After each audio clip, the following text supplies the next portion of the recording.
Welcome back, everyone, to the High Tempo Sports Podcast, episode 151. Before we get into anything, I didn't see it. Good. I was just kind of thinking it was sitting out for a while. Before we get into anything, last episode, we did the drink draft featuring Ivan and Parker. Really good episode.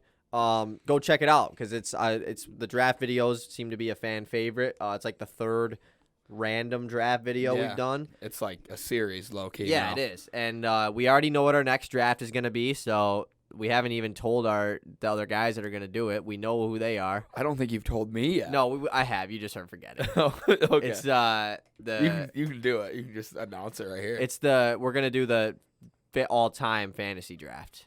Like NBA, like build a starting. Yeah. Should we do a full 10-man roster or just a starting 5? I think a full 10-man Yeah, works. probably. With how many people are we doing that We'll just do it with the 4. That'll be fire. Yeah. That's a fire episode.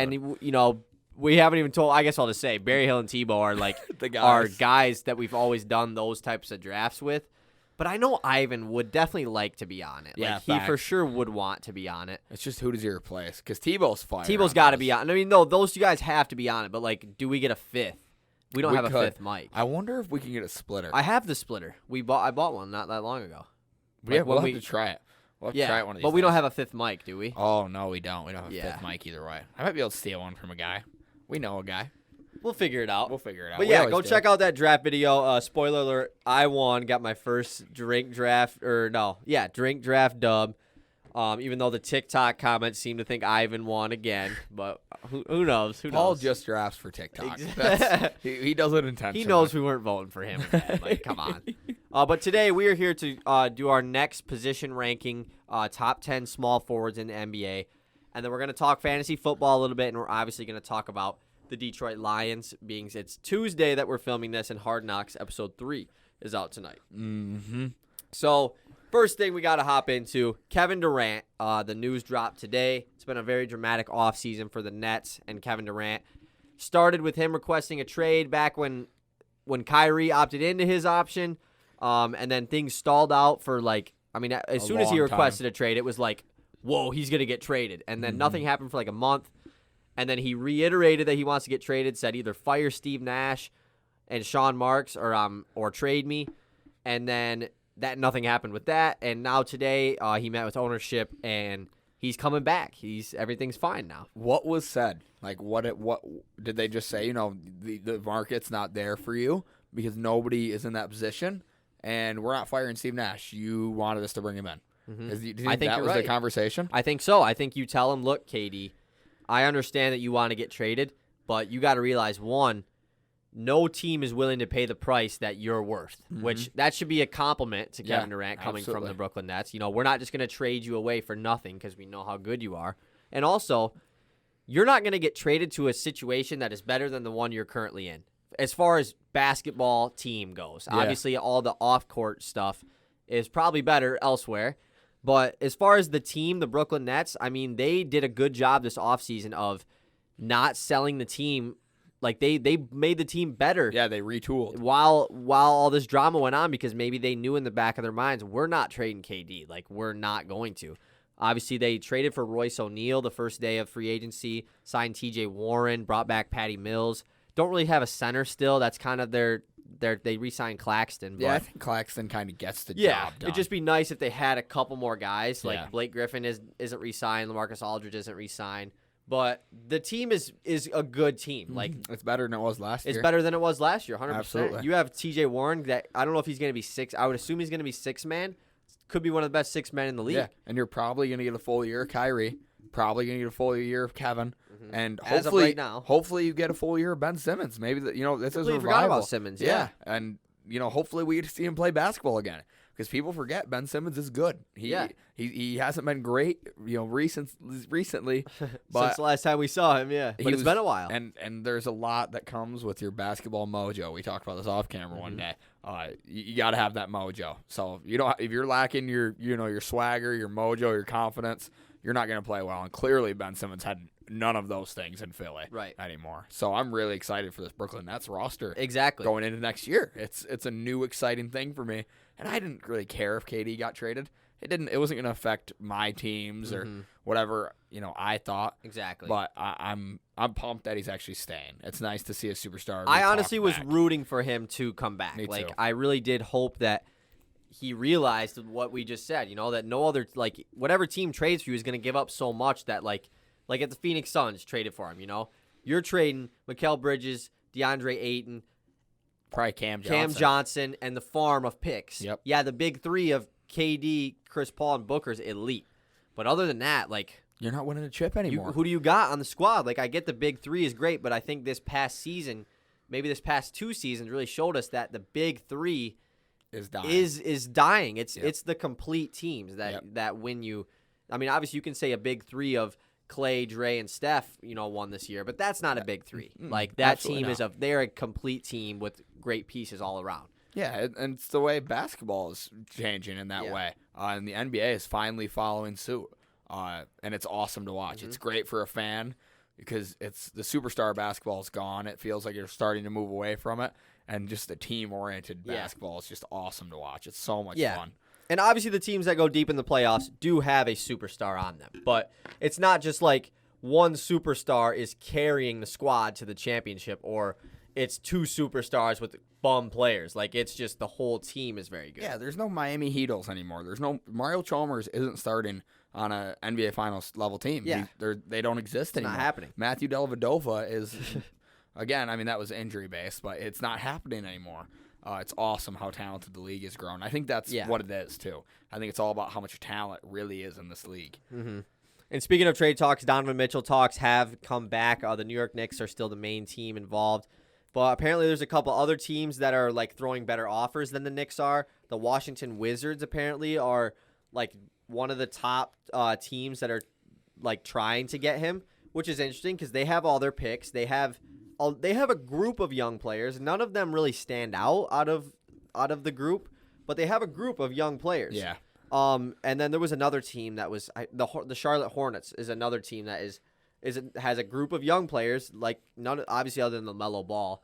None of them really stand out as young studs that could be in the trade, but they have all their picks and they have young guys. So yeah, it's interesting for the Wizards because I never can see their vision. Whenever something comes out about them, I don't get where they're going. Right. Where does what if you trade for Donovan Mitchell? Where does that put you? It puts you no different than Gavin. No different than Russell Westbrook. Yeah. It's that kind of that At level least he's of team. young, I guess. Mitchell's obviously gonna be good for a long time, but yeah, the big three of Donovan, Bradley Beal, and Porzingis. I did forget. I always forget. I know Porzingis it's weird. Is there, I do too. It's really that's weird low-key, that he's there. That's low-key It's a makes solid it feel big a little three, bit better. Obviously, you're gonna have to trade. Kuzma's got to go, right? Yep. He's easily the best guy that would be involved in that trade. I bet you Danny Avdija goes. Danny Avdija probably goes. Rui Hachimura. At least 2 of those 3 go. And then Johnny Davis, who was just recently drafted to there, is also going, and then a few picks. So damn, that's a lot to give up to be a 6 seed. It really is because again, you're just not you haven't played enough basketball to even know whether it's worth that or not. You're not knocking on the door to make a blockbuster trade like that. Yeah, which is when I think you make that trade. If last year or let's say this year they go out and they're the 4 seed, and have playing great team basketball. Really looking good. They just don't have necessarily the pieces. Then you go out and make a splash. Yeah, I agree. Don't make the splash preemptively when you missed the playoffs last year. It's just the wrong And move. I get you're probably trying to prove to Bradley Beal that, while you're here, we want to try and win with you because they did Supermax extend him. So, if they did trade for Donovan Mitchell, I think it'd be cool. It'd be cool to see him go from small market to, Washington, D.C. I would say the Wizards are also small market, I guess. Yeah. So it would be cool for that to happen because the Knicks has been the talk. Apparently, the Knicks offer was Evan Fournier, Obi Toppin, and 5 first-round picks, and there might have been another player in there. That's a pretty cool offer. It's a cool offer, but it's not. I understand why the Jazz wouldn't want to do it. You're not really getting that young piece that you can get with a Tyler Hero or something from the Miami Heat. But it is a good franchise to get picks from. Yeah, because there's a great chance whatever happens in New York, it doesn't work. And that's no hate to the Knicks. I guess it kind of is, but nothing has really worked ever in the Knicks' favor in the last 50 years. In a very long time, yeah. So, I don't know, man. That's interesting. You're just not – you're hoping – you're getting that trade hoping to make a splash in the draft, which there's a good chance in 5 picks you hit one who's that level of Donovan Mitchell. Or maybe even you hit 2 of those guys. And that makes a huge difference. Yeah. And apparently the Lakers are also interested in Of Donovan course Mitchell. they are. So Of course they are. very, very surprising. Could by you that go one. Russ for Don and $1 million? No. No, they said they won't even trade that pick, right? They won't trade their 2029 or They something? only have 2 picks they can trade, the 2027 and the 2029, I'm pretty sure. The only 2 that they can move. Yeah, and they said one And I of think they them can they're do a not swap. trading. I think they can do the 2028 swap. But, yeah, like, Come on. it's Russ, those 3, and Kendrick Nunn getting it done. You're telling me there ain't a better offer out there. Like, you see what they got for Rudy Gobert? Come Yeah, on. exactly. They're going to get something better than Gobert. But now that KD has been traded, now that he's not been traded, it's like confirmed he's not going to. I think it opens the door for a Donovan Mitchell trade to really go down. And it opens the door. Patrick Beverley and KD got into some Twitter beef about this today. And same with Isaiah Thomas, actually, about how this KD stuff has really been held up, guys getting jobs and people being signed because of KD, which makes sense. And Beverly was kind of going at KD, pretty much saying, like, this KD shit is preventing grown men from getting jobs and feeding their families, and which I understand, but KD's just trying to do what's best for him. Yeah. You know, like, I get the hate for KD for this situation, and Beverly is right. Like, Colin Sexton hasn't been signed yet. You know, just like guys like that should be signed by now. But it's not. KD didn't do this thinking that. You know, Yeah, he he did this wasn't. because he was doing this thinking, I'm going to be traded. I want to be traded right now. You know, like, I don't want this to last 2 months. Yeah, and you know what they always say about the NBA? It's a freaking business. KD is making, in his mind, a business move as much as he's making a basketball move. Yeah. He wants to win. Winning probably sells more shoes. Winning does a lot of things for KD where he doesn't want to be stuck like that. The same way grown men aren't getting jobs is the same way KD's trying to make more money, which maybe you think as a player, you know, you guys are on the same level, you think that's snaky. So I guess that's where, you know, Patrick Beverly's coming from.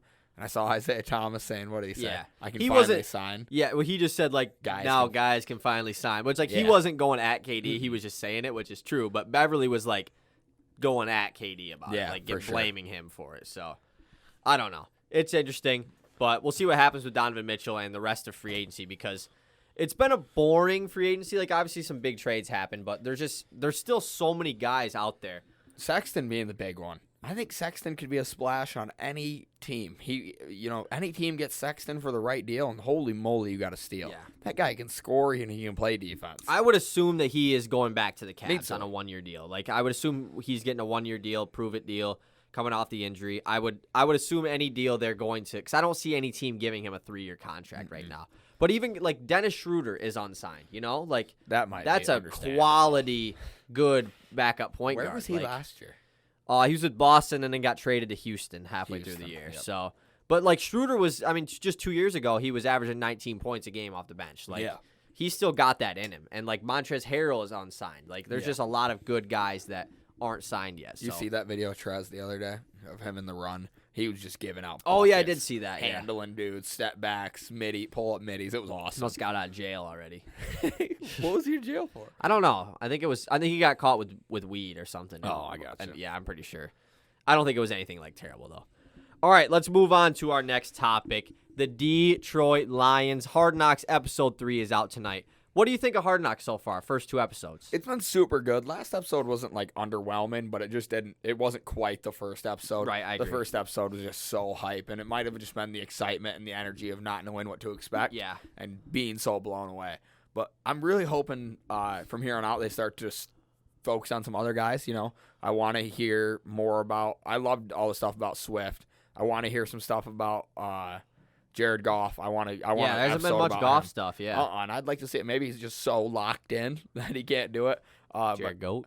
I've loved it so far. The intensity and the energy that the show brings is awesome. Like, I'm excited for the Cardinals now. I'd never seen Hard Knocks, but since they're doing my team, I'm now excited for the next team. Right. I want to learn more about them.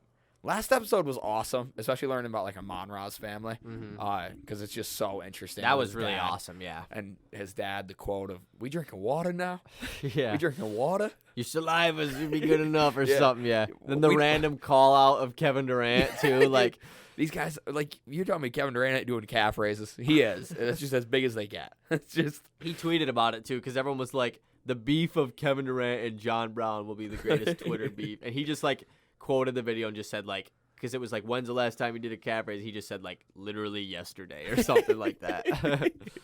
It's been awesome. What have you thought about it? I think it's awesome too. Like you said, I mean, I've seen clips from Hard Knocks in the past, but I've never like actually watched the full show.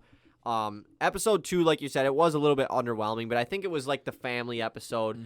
A lot of non-football related stuff, which is cool. Like, it was definitely cool. The stuff with David Blau's wife, Aiden Hutchinson's family might have got a little too much screen time. It just wasn't that interesting. Exactly. Like, as much as I love Hutch. And Hutch has been great. Like, I would Yeah. have loved to see more of him than his family watching the game. You know, like, absolutely. no hate to them, obviously, but like, it's just I would like to see more football than that. But like the John Brown stuff with Amon-Ra and Equanimus St. Brown like was great. Yeah. But yeah, this episode 3 is the most excited I've been for an episode because it's going to be the joint practice from this past week we had with the Colts. Preseason We saw win. we saw the Jamal Williams clip from him going at that random linebacker who I've never even heard of. And then there was also a fight between one of our backup linemen and some Colts player that caused a big scuffle. So that's going to be fun to see that clip as well. And I'm just super pumped because Dan Campbell, like, obviously we loved him before. Like, I don't love him any more than I did 3 weeks ago. But he's being exposed to the rest of the world, to the rest of the NFL world. And he's just such a loved coach, but it's the entire coaching staff. I mean, they're so electric. They get you so hyped up. Like, every time I see a drill of them, like Kelvin Shepard bitching at the linebackers. You know, when Rodrigo was, he goes, this guy's a rookie. Not first round, not second round, not third round. Hell, not even, what round did you go? You know, like, he's asking like him. he's making fun of him, but he's like making fun of him to make fun of the rest of the group more. Like, that just makes me so, like, I just want to punch the wall, like, every time. So that's why I'm super excited for tonight, because I think it's going to be the most intense episode yet. So that was the guy I wanted to talk about, was Rodrigo. I'm excited to see what he does in this episode, because I guarantee they give him a ton of practice reps. Because he was with first team defense all week last week. That is awesome, because I know they're now thinking, man, we got to see this guy.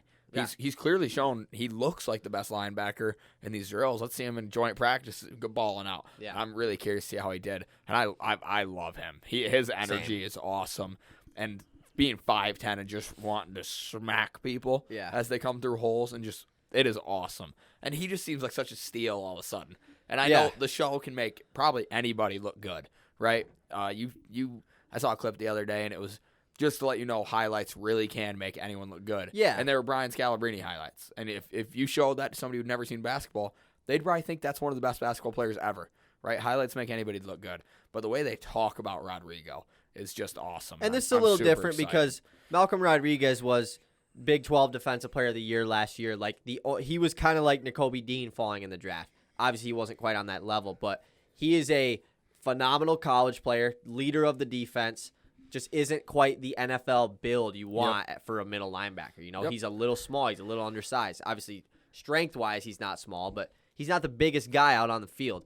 But he's a leader defensively, and he will hit anyone. Like, he's actually got that dog mentality. Like, so I don't think it's like, I'm not saying like he is the steal of the draft. Like, I don't want to overshoot it, but like, I really do think he is going to be one of the better players from this draft. Yeah, you think team. he's the real deal. Yes. Is all you're saying. Yes, You I don't think for he's real. going to, like, I think he will last in this league as a I agree. 6th round pick. I totally agree. I think he is for real. I think he is a real NFL player. Yeah. You can just tell by the way they talk to him. They say he's the best at reading plays on the team. He's the best at getting downhill and hitting people. And that sounds like a linebacker to me. Yeah. Sounds like exactly everything he needs. I don't know how he is in like coverage or anything, but who cares? If he can stop a run, let's see. Yeah, exactly. It kind of does suck that we're probably not going to get any Jamison Williams just because he's not participating in training camp. And his energy is electric, too. Yeah, he's exactly. Awesome. He got put on PUP list today, so he won't be eligible to return until at least week 5, which obviously was expected. I didn't think they assumed he would be missing the first chunk of the season. But I think it just gives more opportunity for the rest of our wide receivers because roster cuts coming up. They had to cut down from 88 to 83 today. I actually didn't notice the who got cut. I honestly didn't pay attention to that at all. But then in 2 weeks, they got a cut from 83 to 53. And it's just a big time. That's going to be an important part of the show because we have a lot of wide receivers. And as much as I hate to say it, but I feel like there's a good chance that our boy KP gets cut because of the resurgence of Tom Kennedy in preseason so far. He's been the best wide receiver in the first and second games. I know obviously some guys aren't playing, but he's just been very, very good, and there's no reason why he doesn't get a roster spot when we already have like 6 deep at wide receiver right now. I don't even know if Tom Kennedy deserves a roster spot. Oh, Obviously, he'll make it. Obviously, he's been balling out, but it's just kind of like we have so many wide receivers. Do we really think Tom Kennedy is that real of a deal? Maybe he was on the team last year too, and he's been great in preseason. Yeah. But we can talk. There's probably a lot of guys who have been great in preseason who aren't very good. In the yeah, NFL. but I get that. But I'm just saying, like, there's no reason why like you would cut him after what he you're right. Like, what do you expect him to do more of? Yeah, like, absolutely. He's been great in the chances he's been given. But like, you look at our wide receiver depth right now. You have Amon-Ra, you have DJ Shark. I'm not counting Jameson Williams because he's on the PUP list, so he won't count for now. You have Josh Reynolds, you have Quintez Cephas, you have Khalif Raymond, you have Tom Kennedy, and you have KP, and you have Trinity Benson too, who I assume will also get cut. That is a lot of. You're gonna run 6 deep wide receivers, but I don't know because there is a rumor that we're gonna only run 2 QBs this year to possibly keep another player at another position, which is interesting, but I wouldn't mind that. yeah, I just hope KP makes it. Like, it would Me just be too. so cool if he did. Like, but he hasn't. Where I think he would shine is the punt and kick return game, and he really hasn't gotten reps there because there's other guys that are already in those spots. So I don't know. I guess we'll see what happens. I'm really curious to see who we do keep at Yeah. QB, whether it be DB or TB. I would assume Tim Boyle is the keep, but Blau's been here longer. He's a locker room favorite, but TB12 definitely has been better, which isn't saying a lot, but he's been better the last Blau's year. the one with the wife, right? Yes. Yeah. I get them so mixed up because They have similar names, yeah. and they're just the same to me. They're just Yeah. the same guy when they come in the game. They're gonna do the same thing. Be decent. Right. Be below average. Probably, actually. yeah. Way below average. Exactly. All right, are we ready to hop into our next topic here? Yeah, absolutely. So we're going to be doing one player at each position that we would draft in fantasy football. Sleeper picks, kind of, but like I wouldn't say these are sleepers. At least mine aren't. Like No. they're guys that I just think should be drafted higher than their ADP is, pretty much. Yep. Like Me too. that's pretty much what I have. So I did write 2 wide receivers just cause. I wrote 2. Okay, but I only did 1 running back. So quarterback, who do you got? I think this one is kind of obvious just because his team has taken such a bump this year in the offseason, and that's Derek Carr. I think Derek Carr at QB, if you can get him, if you've decided I'm not going to take a QB, I want till late. I'm not going to reach for Justin Herbert, none of that, Josh Allen, none of that. I think Derek Carr is a great option for you, very low. Yeah. His offense got stellar, added one of the best wide receivers in football, probably the best. He is. He's the best wide receiver in football. So he should see a bump in opportunities and a bump in numbers. Absolutely. Derek Carr actually was also my QB. He's going as the 14th quarterback off the board right now. But for another guy that I also just think is a good one is Russell Wilson. I do think this year he's going at like the 9th-ish quarterback slot. He's got great weapons, 2 great backs. The last time we saw him with a competent team around him, he was a top 5 fantasy quarterback. And he's going pretty late. You can get Russell Wilson pretty late, so I think he's also another good guy to go after. Yeah, and he's probably you can get him late for sure. Mm-hmm. He's just so interesting being in the new offense. Right. That's the only if there's a tiebreaker, it's that. Yeah. He's in a new offense, but other than that, he's really interesting.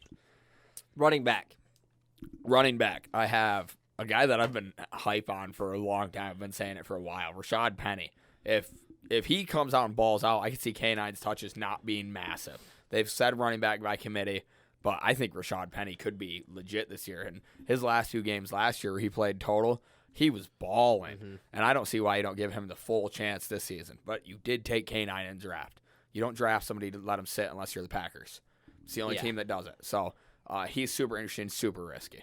That's actually funny because I almost made Kenneth Walker my sleeper running back. I do think Kenneth Walker will take over that backfield by mid-season. But, I mean, if one of them gets hurt, the other one's going to be the guy. So, yeah, for sure. But, what was I going to say? They go, like, back-to-back in the draft, too. Yeah, it's really funny. Yeah, and that's the thing. I think getting both of them in the draft is a huge. Like, Yeah. if you have an opportunity where you have close picks to get both of them, do it. If you can only get one of them, I would probably just pass on both because it's just we don't really know. We absolutely. really don't know. The one I put is Aaron Jones. I think Aaron Jones is just going way too low for how much production he's going to get this year. His ADP is 24, which is, in a 12-man draft. It's the last pick of the second round. It's early third round for 10th or 10-man drafts, which is just crazy to me. I think Aaron Jones should be an early second-round pick. I don't see him going much later than DeAndre Swift and Alvin Kamara. I don't really understand why he goes so late. I understand that A.J. Dillon is in the backfield, which maybe that's a turnoff, but Aaron Jones was targeted a lot more last year than typically he has been in the past in the passing game.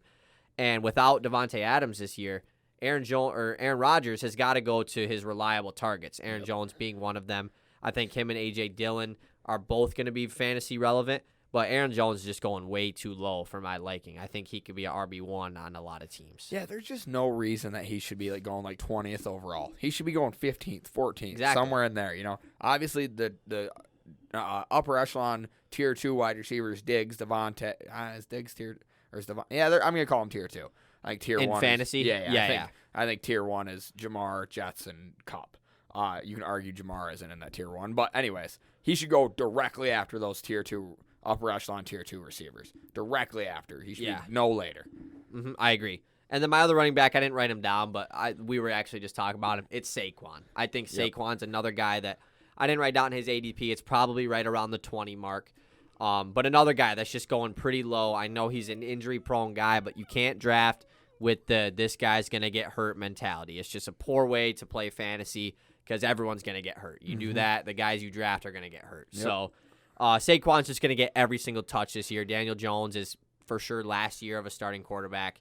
They're going to feed Saquon a crap ton, probably to the point where he is going to get hurt. But the games he plays, he's going to be getting a lot of touches in the pass game and run game. Yeah, so. Even if you get his first 6 games out of him, that's probably 6 20-point games. Yeah. That's a ridiculous start to your fantasy. 100%. I'm really excited to see what Saquon can do in his first year back, but I am kind of happy. He is not on my team. I did my fantasy draft. You don't have to worry night, about it, yeah. So I don't have to worry about it, but I do have to worry about Alvin Kamara. Might be suspended midway through the season. Sounds like he's not going to be, but who knows? Who knows? Yeah. All right, wide receivers. Wide receivers, it's the guy I've been talking about for so long. It's Christian Kirk.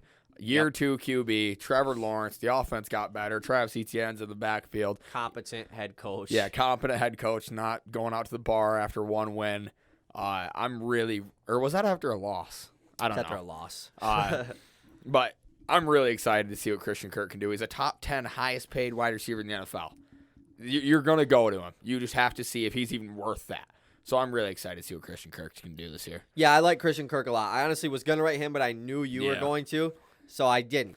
I have 2 Lions guys that I like, but I went with the one that is just, I think, is criminally low, and it's Amon-Ra St. Brown. His ADP is at 65 right now, which is just crazy low to me. I think he's going to be an elite wide receiver, too. If you get him as a flex option, that's really good. You look at his last, 8 or so games last year, it's 10 targets, 9 targets, 11 targets, 12 targets. Like, he is just getting so many targets, and he started running the ball late in the year.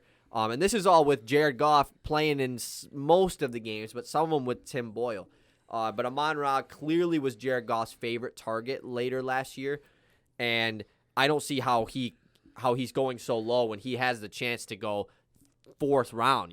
Like I don't see him falling out of that range. I love him as a wide receiver too, and if you go triple running back strategy, Amon-Ra is not a terrible option as that number 1 guy. He's a boom player this year. Yeah, he's going to be super interesting. I know the other Lions guy you like. Are you going to talk about him too? No, I wasn't going to talk about him. Chark is awesome. Chark's going so low. I mean, he's going like 90. Exactly. You can literally get him in like the 11th round. Like, yeah, for sure. Like literally, I think you can get him even later than that. Like Jameson Williams is going to be out. Mm-hmm. Chark he's the boom player because he's going to be the deep ball threat. He's going to have games where he gets 4 points. Yep. But he's going to have games where he gets 25. And they probably go back to more of a deep ball offense with him finally. Yeah. We didn't throw it much last year, but with Chark and Jared Goff, I mean, he can throw the deep ball. Yeah. He's known for it. Mm-hmm. And you can get, like, he's a end of the draft player, so why not draft him? Yeah, absolutely. I totally agree. We could go keep going with these guys. I got Drake London. Drake London is the only wide receiver I even know in Atlanta. Is Russell Gage in it? No, he's gone. He's in Tampa. He's in Tampa, yeah. They traded for Brian Edwards from the Raiders, so that's the only other guy I know of for them. I'm really excited to see what Drake London and Kyle Pitts both can do. I think they're both really good for where they're getting drafted. They're just literally the only options. The problem is QB play. Mariota or Desmond Ridder are both question marks. Mariota's looked solid, and his opportunities. Ritter played good last night on Monday Night Football. Man, there was one more guy that I low-key wanted to talk about, but I'm going to forget who it is. I forgot. Yeah. Totally forgot who it was. My other wide receiver is another rookie wide receiver. It's Chris Olave from the Saints. I think Olave ADP is at 121 right now, so if you're getting him 12th, 11th round, it's a steal because there's the trend of rookie receivers the last couple years. One or two of them blows up. I don't see why it won't happen this year because there was like 6 of them taken in the first round. Michael Thomas is dealing with a hamstring injury once again. They don't know if they think he's going to be good for week 1, but who knows with Michael Thomas? This has been going on for a while. There is a lot of options in New Orleans because Jarvis Landry's there, but I just think Olave has the tools to be that next rookie receiver to blow up, and you can get him that late. There's no reason why you don't take him to be on your bench and then a flex play as he continues to get better. Yeah, he's super interesting for sure, and I remembered my other guy. It's Juju. Yep. I think Juju like is Juju. criminally underrated in fantasy. So. When last time he had a competent quarterback, he was really freaking good. He was a starter every week, yeah. Really, really good. He's Mahomes. And now he has got a more than competent quarterback. Big Ben was just competent that year. Now we're talking about Patrick Mahomes, one of the best QBs in football, top 3, no doubt. Probably 1 or 2. I'm super excited to see what Juju can do, being the bona fide wide receiver 1 for a team, because he's never been that way. I agree. Yeah, I like Juju a lot this year too, 100%. I think he's going to be good. Last position, tight end. Tight end's a tough one because obviously there's the group of elite tight ends, and then there's a mid-tier, and then after that it kind of falls off. So the goal I was going for was if you get screwed over with getting one of them top guys or even them mid-tier guys, who do you go for? It's Zach Ertz. I think Zach Ertz on the Cardinals is a great play this year. Once he got traded to Arizona, was a very viable tight end option. His ADP is 98 right now. He's going as like the 8th or 9th tight end off the board, which even Dallas Goedert's getting drafted over him. I don't see it. I mean, no D-Hop for the first so many weeks. And he was targeted a lot with Kyler Murray last year. And so I think he's going to be a great red zone threat, especially with D-Hop out. I like Ertz a lot, especially that late. If you settle for him, I don't think it's a bad play at all. Yeah, I'm really, really, really excited to see what he does this year. Really? He could be good. He could be real good. My guy is Cole Kmet. He's just, the lone tight end. Not many weapons around him who are even wide receivers. I mean, there's Darnell Mooney there, and then David Montgomery in the backfield and Khalil Herbert. There's just somebody's got to touch the ball on this team. They're going to suck. He probably won't get a lot of touchdowns. But he'll get the usage. And Fields will be better than he was last absolutely. year. I mean, I don't, as much as I am rooting for his downfall, I think he will be better than last year. And when I say decent tight end, a decent tight end gets you 10 points a week. Exactly. That's a solid tight end week. You get double digits and you're happy with your tight end play. And Kmet, he's going to be the last tight end drafted, Yep, so you might as well, if you are okay with waiting, Kmet's the guy. I think David Njoku is another guy that is. He's a really late guy, but if you need to get a backup tight end or something for some reason, I like Njoku a lot too. Me too.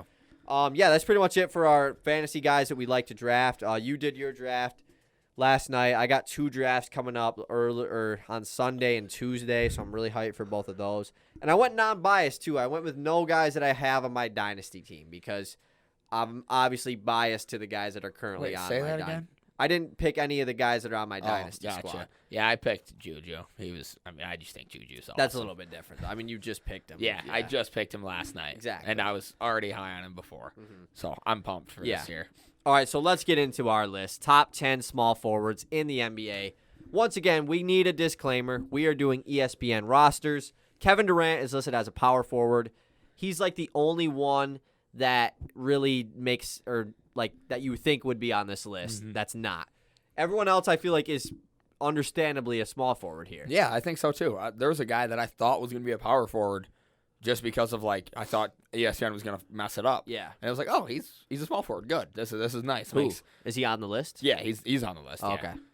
Yeah, I don't know who that's going to be. I mean, it's Tatum. Oh, I thought okay. Tatum would be a power forward. I thought LeBron was going to be a power forward too. Me too. He pretty much was last year. Yeah. So. And I think Tatum starts plenty of games at the 4. I mean, once they started Horford and Williams for most of the year, but like last year, yeah, like the year before, he was power forward. Yeah, before they retraded for Horford. Yeah, but yeah, this list is definitely tough, but it's like it's different than the other ones because it's pretty top heavy. Like it definitely there is a fall off. Like there's guys that were honorable mentions on the other list that like 100% would be top 10 on this list. I don't know, man. I don't know if this list is top heavy. I like 1 through 10 if they're your starting small forward. I do. Yeah, I mean, but like you look at the point guards list, like the guys that were left off of that list, and then there's like some all stars. Yeah, this list, there's guys who, you're right. Do you have you have any honorable mentions? Yeah, OG Anunoby and Scotty Barnes are both honorable mentions. They're my 1 and 2 first guys off. Those two, plus Mikal Bridges is also an honorable mention for me. Didn't know if Miles Bridges was a small forward or power forward, but I didn't look because I just feel like we shouldn't rank him. Don't care. Exactly. If we don't plan on seeing him play on the court for a while, no need to rank him. Yep, absolutely. All right, let's get into it. Number 10, what do you got? My number 10 is Mikal Bridges. Made first team All-NBA defense this year. Averaged about 14 points a game on the number 1 seed in the West. That's crazy. Yeah. He was unreal this year, and I think he's kind of a victim of circumstance and the situation. He doesn't get the ball much. He's a catch-and-shoot guy. Yeah, 100%. Really just he's a guy who's mastered his role. He plays his role to perfection. I would love to see him on a team like the Wizards where he gets a little more usage. I don't know another team. That was the first team that came to my head. But I really like my number 10 is Mikal Bridges. Yeah. I like him. My number 10 is former Piston Jeremy Grant. I kind of threw him on here low-key for some Pistons bias, I guess. He didn't make my list. Yeah. He should have been the first guy off. But Jeremy Grant, I mean, I think he still had a really good year last year. Obviously, he was hurt for most of the year. But he's one of the better wing perimeter defenders in the league. Can rebound really well. I mean, he doesn't get the rebound numbers, but he can rebound really well. Great defender. But he's just a great piece to have on a winning team. And obviously, he jumped around team to team for a while, went to the Pistons, really blossomed. And now he's teamed up with one of his good friends, Damian Lillard, in Portland. Really excited to see how that works. I still think Jeremy Grant is going to average anywhere from 16 to 20 points again this year. I think he has solidified himself in that category. And I think he's going to play really well with the guards of Anthony Simons and Damian Lillard. I think he will go back to more of a role player role while also still having his moments where he scores a lot. So yeah, for sure. I think Jeremy Grant's going to have a good year. He's number 10. My number 9 is Andrew Wiggins. This was the toughest guy for me, one of the toughest guys for me to rank because of like the struggle to separate myself from the recency bias. Right. This guy was amazing in the playoffs. At the All-Star break, everybody was shitting on him. This dude should be an All-Star starter, though. He averaged 17 points a game in the regular season. He balled out in the finals, but I think he is another player where that's circumstantial. If I'm in the playoffs versus the regular season, the amount of attention Steph Curry and Klay Thompson and Jordan Poole are going to receive from my team allows for Andrew Wiggins to look like the best player on the floor. He isn't. If Steph Curry was guarded like Andrew Wiggins, he'd have 45 every night. Yeah. But Andrew Wiggins, plays on one of the best teams in the league. I'm not knocking him for that. It's tough for me to put him any higher because he's had one good year. And it was just good until the finals where he was great. Yeah. Until the playoffs where he was great. So it was tough for me to rank Andrew Wiggins. Yeah, Wiggins is my number 9 as well. I do think I thought he was going to be higher. Like he had a very good year last year. He did get all this shit for being a starter, but he still had a good year. Like he had the best year of his career, 100%, most efficient year of his career. Became a plus defender. Like he really had a great year, and he is a top 10 small forward for that reason. But I'm excited to see how he does this upcoming year because he's got 1 year left on his deal. And I think he's going to get the bag. He's still, 26 years old? Like, he's not very old. And he's shown what he can do now. He locked in defensively. He became a stud rebounder. He's low-key like a 4 now. Yeah. Like, he has proven he can play it. He's physical enough now. Oh, yeah. I think it was a big thing with him was just, getting to a winning team. Exactly, Getting to a team that he unlocked a part of his game that, we knew was always there, but just never got shown until with Golden State. Yep. For sure. So, yeah, he's my number 9. My number 8 is Chris Cash Money Middleton. This is a guy who's tough to rank. I think if he plays in the playoffs, it's a different story because the Bucks make a crazy deep run or maybe make a deeper run. It's really tough with Chris Middleton. He's one of the, baby KD. It's tough for me to rank a guy who's nicknamed after another guy very high. But he is really a bucket, and that's the thing about Chris Middleton. He's really a bucket, and he's essential to the Bucks' success. Yeah, Middleton is definitely if he makes it or if he doesn't get hurt last year, that Bucks Celtics series. I'm not saying the Bucks are going to win, but it definitely could have turned out differently 100% because he's a huge piece. Yeah, and it's just such another problem they have to worry about other than Giannis. Yeah, it becomes such an issue defensively. Definitely. My number 8 is Anthony Edwards of the Minnesota Timberwolves. Anthony Edwards, I think, after this year will be extremely higher on this list. I think that he's really going to take that leap this year. Going to be an all-star 100%. The Timberwolves are going to be good, too, which is going to help his case. But Anthony Edwards, one of the most electric players in the league. I mean, he definitely is one of the best young scorers in the league. Dunks. He dunks the ball like crazy. Yeah. I mean, it's awesome. One of the best young personalities in the league. Exactly. He's one of the next superstars of the league, 100%. Absolutely. Just because his, like you said, his personality and obviously his skill on the court. Had him at 8 because strictly we just haven't seen enough of him yet. I like the guys above him. I think have shown more. Especially we haven't seen Ant in the playoffs yet, obviously, which is a huge. I mean, we did see Ant in the playoffs this year, but the first, I'm not really counting one round. I mean, I guess I should, but that's where it matters most. So Anthony Edwards will be higher on my list next year, but right now he's number 8. Yeah, my number 7 is Anthony Edwards. I just stuck him one spot in front of Middleton because I think he could do what Middleton does if he was on the Bucks, like next year. Again, I guess that's kind of the wrong way of looking at it, but I also expect Ant to probably jump up into that top 5 area of small forwards. He is extremely talented. Like you said, the Timberwolves are going to be much better. He'll probably jump up to like 24, 25 points a game from his 21. He could go higher, averaged. He could be an absolute monster this year. I'm really excited for Ant. Future scoring champ for sure. Yeah, 100%. Easily. My number 7 is Chris Middleton.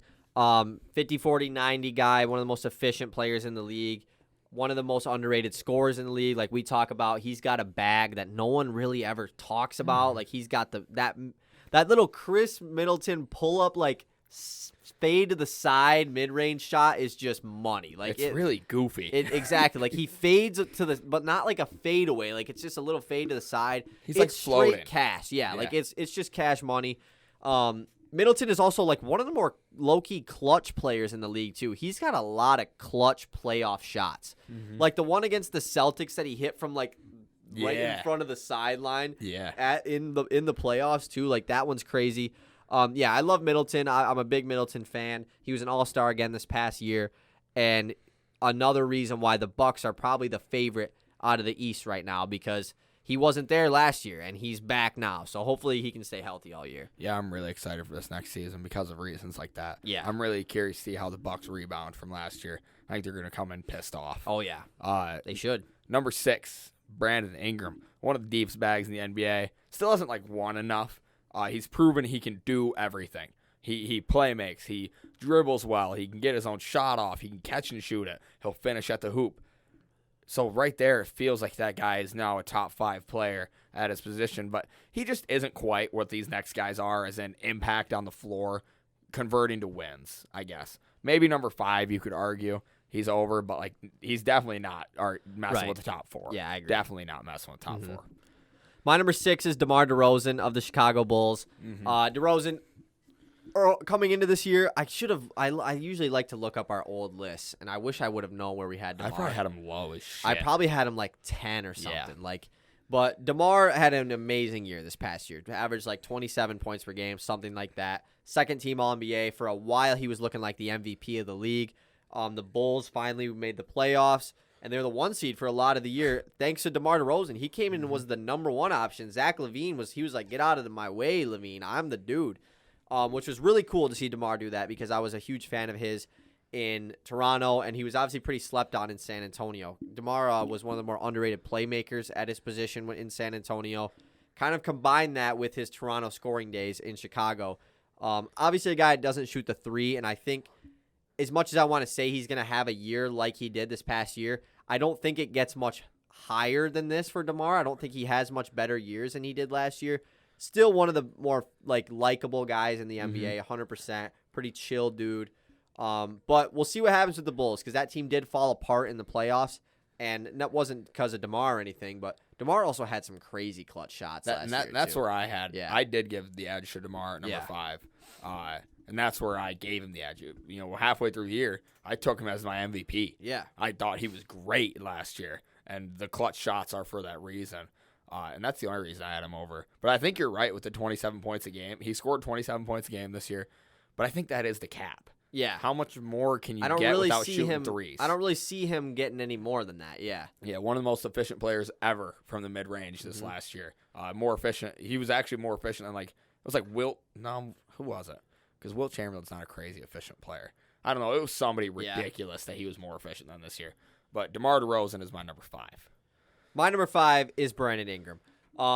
I talk about this guy a lot, but I think Brandon Ingram is the most Paul George-esque player in the NBA. And I'm a big Paul George guy strictly because, like you said, he does everything at the 6'9" size, you know? And he's one of the more lengthy dudes in the entire NBA. But like you said, a great 3-level scorer, can shoot, can finish, really unlocked the playmaking version of himself this year when this team didn't really have a point guard most of all the year. You know, Kira Lewis Jr., their young point guard, tore his ACL earlier in the year. The rise of Jose Alvarado, but really not like a true point guard. You know, he's kind of just the defensive pest that shoots a little bit. He's the Pat Bev. Exactly. Not really, like Pat Bev, really, he was a shooting guard this year. So, and then obviously they had one more guy too that before CJ that was there, but I can't remember who it was. I don't. Oh, Devontae Graham. Oh, yeah. But another guy that's really not really your true point guard, more of a scorer guy. Ingram had to become the guy this year. No Zion. Really the Pelicans had, at the beginning of the year, they're the worst team in the league. They started off so slow. Ingram brings his team back. They trade for CJ, and they run this huge lineup where Ingram's playing shooting guard, and it isn't making a difference. You know, like he's playing really well. I'm excited to see him back with Zion this year. And I think he just offensively, and he is pretty good defensively too, he just has such a great all-around offensive game. Got him at number 5. Yeah, the hillbilly hobo caveman is coming ready to play. I know. This year. I really, really hope he rocks that. Me too. Why wouldn't he? Exactly. He looks sick. It'd be awesome. Like, he looks homeless. And if a guy who looks homeless is giving you the work, you're going to be pissed off the whole game. And he's giving everybody the work this year. I know. Okay, I got it pulled up here. So I guess we can do we just want to go over it like afterwards? Yeah, we can finish it with that. Yeah, maybe that just works. screenshot it. Yeah, I just got to get it at some point. Super interesting take I saw the other day. And it was about Paul George and about an all-time comparison for Paul George. Yeah. Is he just our modern, so far in his career, he has got a great opportunity to change it this year. Is he just our generation's Carmelo Anthony? Like Brandon Ingram? No, Paul George. Oh, okay. You know, just elite on That's the a good offensive one. end. He is a better defender. Paul than George is Melo elite ever was. defensively, too. Yeah, absolutely. Yeah. But, like, the way he scores it, the way he hasn't really won much, he's, farthest he's ever made is the conference finals. Yeah. But he's got a great chance to prove it, so I don't want to stick him with that right now. Yeah, I understand that. I mean, I guess, like, the type of player, I think they're much different. But the career, I get that aspect of it. Like, they definitely have similar careers. Yeah. Because they peak, Carmelo Anthony peaked as a top 5 player in the NBA. Paul George, I think, at one point was a top 5 player. Easily. I don't know where I'm going to have him this year. He might be in the top 10. I'm not sure. But he's still borderline top 10 right now. Yeah, so. for sure. And that was the way Melo was his whole career. For a long time. Yeah, and exactly. I think Paul George has followed that. Yeah. My number 4 is Jimmy Butler. Jimmy is just incredible. He was unreal this year. He's one of those guys who everything he does doesn't show up in the box score. He does a lot more. Some games he'll score 10 points a game and have 12 assists, 8 rebounds. Other games he's getting his 34. He's super interesting. I love Jimmy Butler. I just don't think I could stick him in the top 3 with those guys. Right. This is the hardest part of this list, but I also got Jimmy Butler at 4. This 3-4, the debate. It happened through the entire Eastern Conference Finals. I mean, I don't know if you have Tatum at 3. I do have Tatum at 3. But like that debate was just wild throughout the whole Eastern Conference Finals because it was just like, and I don't think who won the series really determined who the better player is because it went to 7 games anyways. But Jimmy Butler is one of, if not the best playoff performer in the NBA as far as like he's going to take the regular season and he's not going for stats. He's going for wins. Obviously, they want to be good, but in the playoffs, he turns into a different beast. He'll drop 40, in like every game in the playoffs. He had the 1 year, where they got swept by the Bucks where he was really bad. But Jimmy Butler is just one of the best leaders in the NBA. It's just weird because he doesn't put up the stats, but he's the guy. He's Jimmy Butler. He brought the team to the finals. That team was 1 win away from the finals last year. And I don't see why they can't go back this year. They're led by Jimmy Butler. I trust that. So I got him number 4. Yeah, Jason Tatum is number 3 for me. And I think the main reason I gave him is the go get a bucket potential of Jason Tatum. I think he's just a little more elite in the ways he can do it versus Jimmy Butler. But there is a serious argument, like you said, for either of them. If you have Jimmy Butler in front of Tatum, I would never. Yeah, I don't. I literally almost did it. Yeah, it's super debatable, and it's really interesting because Jimmy obviously brings a ton defensively and with his leadership value. But Tatum is no slouch of a leader either, whether you like it or not. Yeah. He has been incredible since the moment he got in the NBA with successful teams. And you can say it's the talent around him, but I disagree. I think Tatum is he is the reason that this team is so successful all the time. I will say this TikTok we did had 30,000 likes. That's fire. This TikTok blew up. Went I wonder how nutty. many views it got. I'd already closed out of it. It definitely went nuts though. Tatum is my number 3. I think the reason I gave him the edge, and I was like I said to Easton, I was still debating this in my head before we started the podcast. I had Tatum written down as my number 3, but I was like, I might switch it. I think the edge I'm giving to Tatum is because the leap he took defensively this year was pretty substantial as far as he really has become a great all-around player. Early in his career, not a good playmaker, a guy that he gets the ball, most likely it's going to go up. Not saying he's a great playmaker now, But he's solid. but he definitely has improved in that aspect. He's still a guy where he gets the ball, he's probably going to shoot it. He definitely is one of those guys. But the leap he took defensively this year, he was taking the number 1 option a lot with a guy like Jaylen Brown, who most guys thought was always the better defender. I think they're on that same level now. Tatum is a lot bigger than he used to be. And like you said, he can score it at all levels. One of the best scorers. He was first-team All-NBA. The reason I almost didn't put him over Jimmy was because I do think Tatum wasn't the best player on his team for a lot of times in the playoffs. I think Jaylen Brown did outshine Tatum in several moments in the playoffs, even early in the finals, whereas Jimmy Butler is clearly always the best player on his team. Yep. But that's not really a knock to Tatum. It's just kind of that Jaylen Brown was playing really good. So you can't really knock him for that. But, yeah, that's why I got Tatum over Jimmy Butler at 3. My number 2 is Kawhi Leonard. I've got him this high because last time we saw him, he was better than every guy on this list other than my number 1. Yeah. That's where I've got him. Based on the last time I saw this guy, he was a freaking monster. He was so good. Kawhi Leonard, number 2. Yeah, Kawhi Leonard, number 2. We haven't seen him in a year. I've seen some lists that have him at number 4 with Tatum and Jimmy over him, which I guess is understandable if you're strictly basing it off of last year, but you still are choosing to rank Kawhi. But I can't only base it off last year if I'm ranking Kawhi, Last time we saw Kawhi Leonard, he was leading his team to their first Western Conference Finals appearance, and he was playing great in the playoffs. Another guy that is just one of the best playoff performers in the league right now, and I think he's going to come back this year and show everyone why he is still a top 5-ish player in the NBA. He is still so elite. Kawhi's a guy that has really grown on me over the years. He just does it all. He's definitely an old head type player. The old heads gotta love Kawhi. Yeah. Is there any 16-year-old kids that are Kawhi is my favorite player? Probably not. Probably not. My dad doesn't like him because of the Spurs. Because how he left the Spurs. My dad was a huge Spurs fan. Yeah, he did that was some drama with the Spurs. And that was definitely a young kid snaky type move. He wouldn't play for the greatest coach basketball's ever seen, Greg Popovich, because he didn't think the situation was good enough for him financially. Which really sucks. And then just got traded to a team he didn't want to go to. It's won the finals. I guess I'll win the championship so I can leave and they won't be mad. He probably didn't even say it with that much enthusiasm. I guess I'll win the champ. Yeah, Kawhi is incredible. My number 1 is still LeBron James. He was great last year when he played. He averaged 30 points a game.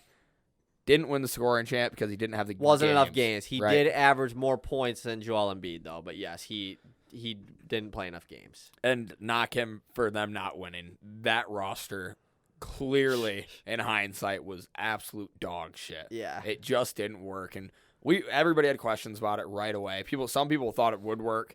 I was definitely questioning it right away. But it is super interesting. Or it's going to be super interesting to see where Braun's career goes from here. Because it just signed a 2-year extension. The situation doesn't look better in LA. I don't know what changes for them to become a playoff team other than just playing better, which is a lot to put on a group of guys. Hey, play better this year. Be better. But LeBron James is still number one. Playmaker, still Mr. Go Get a Bucket. He's turned himself into an awesome jump shooter, which is something I kind of expected because I thought like he will change his game. He kind of has over his career. He definitely has changed a lot. Yeah, he's continued to change his game, and like every year it feels like he's adding something new and not doing something as much. Right. You know, he doesn't chase down block people like he used to. Yeah, he still does low key though. Yeah, but not like he used not to be like Miami. Yeah, like he was like, I'm gonna let you get in front of me so I can block you. Super interesting where his career goes. Didn't Jake's from mom meet Ian Clark? Remember, because he did that chase down block against Ian Clark. I think Jake told us one day, like, my mom has a picture with Ian Clark. Yeah, it was Ian Clark. Which is just hilarious. Because, like, how did she go, is that Ian Clark? Yeah, exactly. Like, dude, I don't think you would see Ian Clark and be like, is that Ian Clark? I don't think I would. I don't think I would either in street clothes. Like, obviously, if he had his jersey on, I'd know who he is. But in street clothes, I'm probably not pointing out Ian Clark. He's just an I guess he is like guy. 6'6", so maybe you do, but like you probably no, not. No, Yeah, probably there's no not. way I do. I got LeBron number one as well. And I think it's no debate. Like, last year, he had to, like you said, he changes his game a lot. Last year, he had to change back to, all right, I got to score a lot of points because this team sucks, especially when Anthony Davis didn't play. You could tell early on in the year he was relying a lot on Russ and AD to be those guys, which I thought that's how the season was going to go.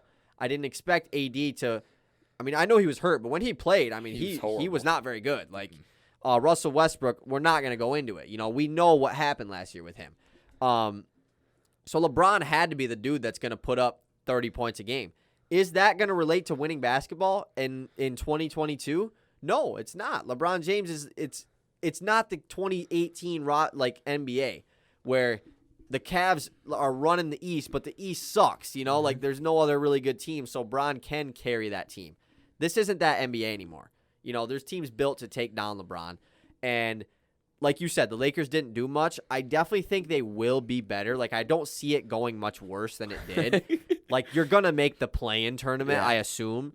But I don't see it being way better either. Like, I don't see this team being anything higher than like a 5th seed and making it out of the second round of the playoffs. So we'll see what type of LeBron we get this year, whether it's back to that 10 assists a game guy, because last year he was only in like the 6-7 range because he was scoring so much. So... And he didn't play a lot of games because he was just working his ass off last year. And it's his age is not getting to him, but it's like the dude's almost 40 years old. Like, he can't do that. Exactly. Like he can't do the same stuff he did at 29 anymore. Yeah, there's not a human in the world that can do that for 82 games. Exactly. Score 30 points a game at 38. You know, it's just unbelievable. It just isn't going to happen. So for sure. But I just hope I do want the Lakers as much as I don't like the Lakers, you know. I want to see LeBron and the Lakers do well. Me too. They don't need to be great. They just need to perform decent. And if they won the finals, I would root for it. Like, I'd be okay with them. It'd be a cool story. Exactly. It'd be a cool coming back and like if Russ was really good. Career. Exactly. And hey, they might trade for Donovan Mitchell. You never know. Could. We'll see. They could. But he did sign the 2-year extension, which sets him up to leave to go to whatever squad Bronny gets drafted to, which is pretty cool. Pistons draft Bronny. That's all I got to say. Yes, sir. All right, the list from last year. We had the same exact top 5. Bron, Kawhi, Tatum, Jimmy, Middleton. So, like, the top 4 is the exact same as this year. That's interesting. So, KD was a power forward last year as well. And then Middleton is 2 spots lower for me, 3 spots lower for you, right? Yep. We both had Brandon Ingram at 6, so I got him 1 spot higher. You got him at same. You had DeRozan at 7. I had DeRozan at 8. So, like, not terribly off, like, but it's still, you know, different. Like, he's definitely higher. I had Michael Porter Jr. at 7. Definitely. Was he on my list? He's number 10 for you. So definitely fall off of Michael Porter Jr. Might see. I mean, he missed the whole year, so maybe he jumps back into it after this year. Jeremy Grant at 8 for you. He's at 9 for me. Yep. I had him at 10, so pretty similar. And then a guy that I honestly didn't even think of that probably does deserve an honorable mention. Gordon Hayward was number 10 for me, number 9 for you. Does he deserve an honorable Like not mention? like he doesn't deserve it over any of these guys. Yeah, he's but not really like, knocking on the like door. yeah, by any exactly. means. Yeah, you're right. Like he probably doesn't deserve it, but like He's shout definitely out to interesting. Gordon Hayward. Yeah, shout at out least. him. Yeah, exactly. So yeah, that's pretty much it. Yeah, this TikTok blew up. Hopefully this next one does as well. All right, everyone, that's it. Next up, this is gonna be one of our. If you're listening to this right now, this is like a little, like, what do I want to say? A sneak peek or Precursor? like we're giving you guys some secret information. Mm-hmm. This is gonna be one of our last episodes, if not the last, in this studio. We're moving studios. It's gonna be hype. But this could be the last episode in here. Yeah. I don't really know if it's going to be this one or one more. But I mean, if we record next week, there's a very good chance that's our last time in the yeah, stew. exactly. So this stew's been great, but we're upgrading. Yeah. Oh, it's gonna be an upgrade. Exactly. It's gonna be massive. Let's It's gonna just be say awesome. we're going to be a little bit more comfy. That's all I'm yeah. going to say. Yeah. You could say that. All right, everybody. Thanks for listening. Go check us out on everything, obviously. And bye. Bye.